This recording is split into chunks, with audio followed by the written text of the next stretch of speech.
कोई कह रहा है जी नदीम ने गलत करा, चीटिंग करी, नदीम ने ऐसा करा, उसने कुछ नहीं करा। ये ओलंपिक हो रहा है, ये तुम्हारे गली मोहल्ले की गुल्ली डंडा खेल रहे हो तुम लोग कि नदीम ने चीटिंग। तुम्हें आंख फट गई है, तुम्हारी फूट गई है, तुम्हें नहीं दिख रहा सामने क्या कर रहा हो? दुनिया भर के कैमरा वहां पे लगे हैं और क्या चीटिंग कर ली उसने? अरशद नदीम ने क्या कुछ अलग से कंज्यूम किया था कि उनका डोप टेस्ट कर लिया जाए? क्या अरशद नदीम ने कुछ अलग से लिया था जिसकी वजह से 91 मीटर भाला गिर रहा था? मुझे नहीं लगता कि ऐसा कुछ होगा। मुझे लगता है कि हमें बड़ा दिल करके अरशद नदीम की तारीफ करनी चाहिए। क्या पाकिस्तान के नदीम ने बेईमानी करवाई? वो इन पर शक कर रहे हैं कि इन्होंने डोपिंग की है। उसके लिए मैं आपको बता दूं कि इनका डोप टेस्ट मैच से पहले हुआ था। यानी कि ये जो इवेंट था ना जैवलिन वाला, इसके फाइनल से पहले डोप टेस्ट सबका होता है और उसमें क्लियर पाए गए थे, यानी कि इन्होंने डोपिंग नहीं की है। सामने क्रम क्रिकेट हो या दुनिया का कोई भी खेल, जब पाकिस्तान ने कोई भी मुकाबला जीता है, दुनिया में अपना नाम रोशन किया है पाकिस्तानी खिलाड़ियों ने, तो उस पर फौरी तौर पर हमारे पड़ोस की तरफ से चंद ऐसे इल्जामात लगाए गए हैं जिसमें किसी न किसी तरह दुनिया को ये बावर कराने की कोशिश की जाए कि पाकिस्तान की या पाकिस्तानी एथलीट्स की ये फतह मशकूक है। अरशद नदीम आज से कुछ टाइम कबल भारत के नीरज चोपड़ा से ओलंपिक में गोल्ड मेडल जीते हैं। हालांकि फेवरेट नीरज को करार दिया जा रहा था क्योंकि काफी कंसिस्टेंट रहे थे वो, और क्वालिफायर में भी उन्होंने अपनी बेस्ट थ्रो की थी। लेकिन फिर अरशद नदीम ने जो 2 थ्रोज 90 प्लस की जिसमें एक तकरीबन 93 की थी और ओलंपिक का एक वर्ल्ड रिकॉर्ड बनाया, उससे भारतीयों के ओसान खता हुए। आपने मुख्तलिफ भारतीय मीडिया चैनल्स के क्लिप तो देखे होंगे, लेकिन भारतीयों ने जो सबसे घटिया हरकत की, यानी वो हरकत जिनसे वो जाने जाते हैं, उन्होंने ये इल्जामात लगाने शुरू कर दिए कि अरशद नदीम ने कोई ऐसी चीज खाई है जिसकी वजह से वो इस थ्रो तक पहुंच चुके हैं, क्योंकि इससे पहले ओलंपिक की तारीख में इतनी लंबी थ्रो कोई नहीं कर सका। लेकिन फिर खुद भारतीयों ने तहकीकात करके उन्हें जवाब दिया और अपने ही उन नाम नेहाद मुहब्बे वतन शहरियों के मुंह पर कालक थोपी जो कि इस तरह की बकवास कर रहे थे। इस वीडियो में आपको दिखाते हैं भारतीयों ही की जुबानी कि किस तरह अपना ही मीडिया, जो खासकर गौरव वारिया जैसा एंटी पाकिस्तान, अपने ही शहरियों, अपने ही अवाम का मुंह काला करता दिखाई दे रहा है। कोई कह रहा है जी नदीम ने गलत करा, चीटिंग करी, नदीम ने ऐसा करा, उसने कुछ नहीं करा। ये ओलंपिक हो रहा है, ये तुम्हारे गली मोहल्ले की गुल्ली डंडा खेल रहे हो तुम लोग कि नदीम ने चीटिंग। तुम्हें आंख फट गई है, तुम्हारी फूट गई है, तुम्हें नहीं दिख रहा सामने क्या कर रहा हो? दुनिया भर के कैमरा वहां पे लगे हैं और क्या चीटिंग कर ली उसने? क्या चीटिंग कर ली? और जो लोग ये कह रहे हैं कि साहब नहीं, जो अपना नीरज था, नीरज के इंजरी हुई थी और इंजरी की वजह से, ठीक है यार, इट्स ओके, सिल्वर मेडल बहुत अच्छी बात है, कोई बुरी बात है सिल्वर मेडल। मुझ जैसा बंदा ओलंपिक जाके देखता नहीं, वो बंदा मेडल ला रहा है, तुम कह रहे हो उसको इंजरी हुई थी।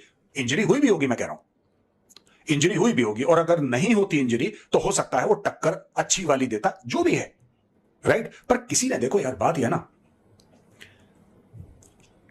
किसी ने हमारे खिलाफ साजिश नहीं करी। उस दिन नदीम बेहतर था, आपको यह बात समझनी पड़ेगी। उस दिन वो बेहतर था, हो सकता है अगली बार नीरज बेहतर हो जाए, ये तो होता ही है भाई। इंडिया पाकिस्तान के क्रिकेट मैच होते हैं, कभी इंडिया जीतता है, कभी पाकिस्तान जीतता है, इसका मतलब क्या हुआ? टांग दो उसको।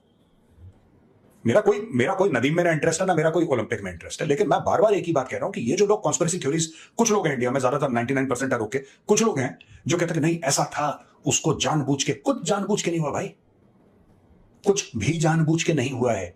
जो बेस्ट था, जिसने बेस्ट थ्रो करी है, उसको गोल्ड मेडल मिल गया है। अगर तुम्हें हजम हो रहा है तो ठीक है, और नहीं हजम हो रहा कोई बात नहीं, नोबडी केयर्स, किसी को 2 रुपए का फर्क नहीं पड़ता, तुम्हें ना हो हजम, ऑलराइट। क्या पाकिस्तान के नदीम ने बेईमानी करवाई?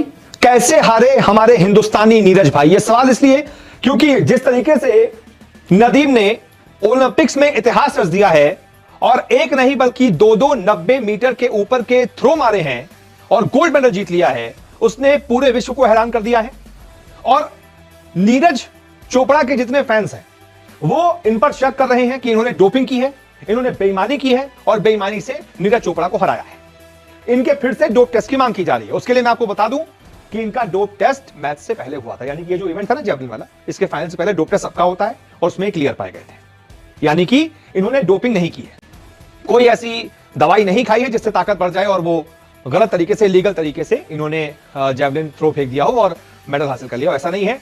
प्योर शारीरिक बनावट और साथ ही साथ मेहनत और साथ ही साथ टेक्निक, पावर, स्ट्रेंथ और साथ ही साथ जो एंगल से इन्होंने थ्रो मारा है ना, वो किस एंगल से मारा है, क्या किया है, टेक्निकलिटीज में बताऊंगा। और साथ ही साथ जो इनको बचपन से मिला है ना, बचपन से जो इनको एक हाइट मिली है, एक वो कहते हैं ना, हर्षा भोगले ने इनको पूरी तरीके से डिस्क्राइब कर दिया है। हर्षा भोगले ने, जब ये इवेंट हो रहा था, इन्होंने गोल्ड मेडल जीता, तो इन्होंने, हर्षा भोगले पहले भी उसको क्रिकेट में भी इस्तेमाल कर चुके हैं, एक फ्रेज को, इनको बुचर बताया इनको बुचर बताया और इनको यानी कि नीरज चोपड़ा को सर्जन बताया। अब बुचर और सर्जन में क्या डिफरेंस है, अब आप ये समझिए। एक तरीके से इनको कसाई बताया और नीरज चोपड़ा को सर्जन बताया। दोनों ही काटते पीटते हैं, दोनों का ही काम है एक तरीके से बदन को काट देना पूरा एक तरीके से। तो ये लेकिन तरीका अलग अलग होता है ना, कसाई अलग तरीके से काटता है, सर्जन एक अलग तरीके से, करीने से, एकदम तरीके से।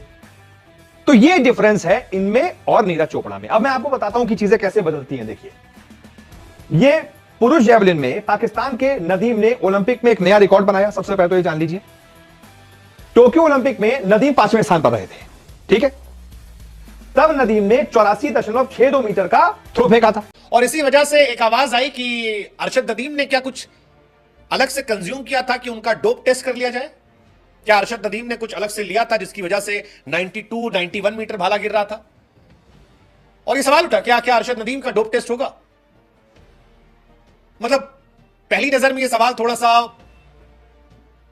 बड़ा ही सस्ती लोकप्रियता के लिए लगता है कि चीप पब्लिसिटी के लिए यह सवाल उठा दिया गया। लेकिन अब सवाल क्योंकि ओलंपियन पर उठाया गया तो देश के तमाम बड़े अखबारों ने कवर कर लिया, अखबारों ने कवर किया, तो फिर इस पर चर्चा होने लगी। तो हमें लगा कि हम आपसे भी पूछें कि क्या ये सस्ती लोकप्रियता के लिए है, इसमें कोई लॉजिक है।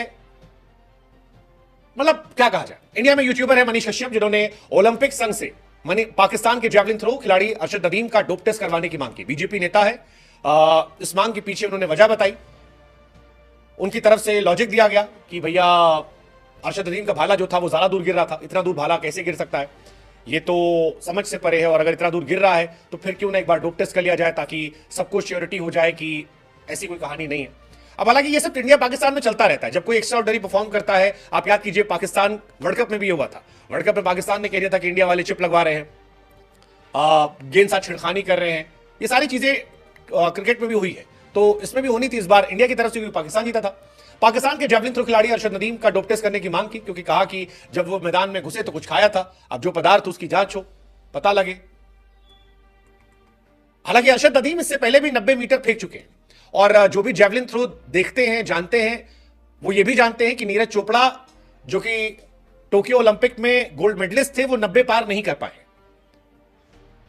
ये भी सच है और इस सच से नीरज चोपड़ा भी वाकिफ है। इसीलिए नीरज ने जब हारने के बाद पहली बाइट दी तो नीरज ने कहा कि यार मुझे पता था, मतलब कि मैंने 90 पार नहीं किया है, लेकिन जिस तरह से अरशद नदीम ने 92.97 फेंका, मुझे लगा शायद आज रात है जब हो सकता है। और उसके बाद उन्होंने भाला फेंका 89.45 विच वाज क्लोज टू 90 और ये उनका इस साल का बेस्ट था।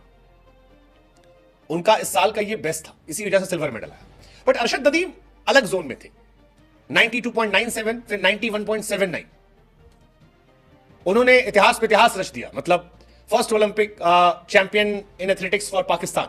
100 ईयर की हिस्ट्री में किसी ने 92.97 मीटर नहीं फेंका था। वो जीते भी, रिकॉर्ड बनाया और ठीक ठाक लगभग 2.5 मीटर से बनाया। पाकिस्तान ने ओलंपिक के 32 साल में कोई मेडल नहीं था, सीधे गोल्ड मेडल जीता।